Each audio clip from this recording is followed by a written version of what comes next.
Hello and welcome back to English Language and Literature. I'm Vicki and we're here today to deep dive to one of the most unsettling and chilling thrillers of all time. You might have heard of it. It's Silence on the Lambs.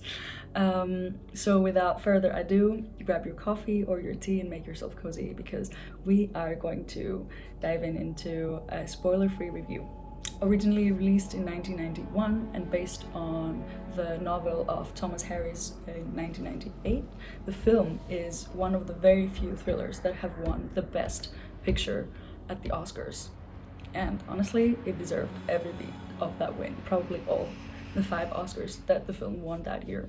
But here's the thing, The Silence of the Lamb, it's not just a thriller, it deals with human psychology and emotion and morality and justice, and has also themes of transformation and identity.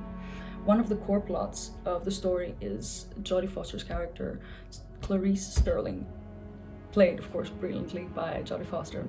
She's an ambitious yet vulnerable FBI trainee that struggles and tries to prove her place into this man-dominated field. Then there is of course the legendary Dr. Hannibal Lecter, played by the legendary Anthony Hopkins. He's honestly his performance is so eerie and chilling. He's also so charismatic, and of course this is not a spoiler, but he's a cannibal. Probably the only person in the film that actually pays attention and wants to get to know Clarice for who she really is and doesn't disregard her, disrespect her, or try to flirt with her. So their dynamic and their psychological play of cat and mouse in the film is really what stays with you after you watch the movie. It's unforgettable. So we should probably talk a bit more about Anthony Hopkins for a hot second. He's only in the film for 16 minutes, but his performance is one of the most memorable moments of the film. So it's so powerful that he also won an Oscar for it. And that's how you know that a character is legendary, like totally iconic. But for me, the true nightmare of the film is probably Buffalo Bill. Buffalo Bill is a very interesting yet terrifying character. He's so twisted as a serial killer. You can see how he displays his emotions while doing the most terrible work.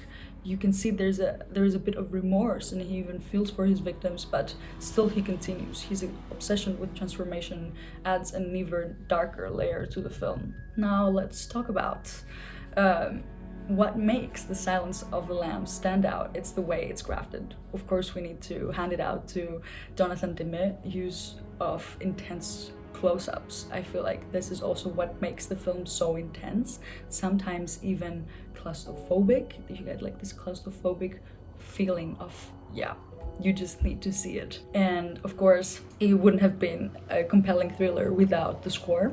The score by Howard Shore is absolutely haunting and really pulls you into the movie and doesn't let go. Another reason why the film is groundbreaking for its era, it's Clarice Starling challenging most thriller stereotype where the hero is a man. Yeah, just like that. She's a woman, she's vulnerable, and she has a goal, and it's not just good old American patriotic hero. She really is just chasing evil, but at the same time she's facing her fears and try to prove her worth. It's really wonderful, and it's no surprise that Jodie Foster also won an Oscar for her performance, and I'm really a true fan of an accent. It really adds to her character.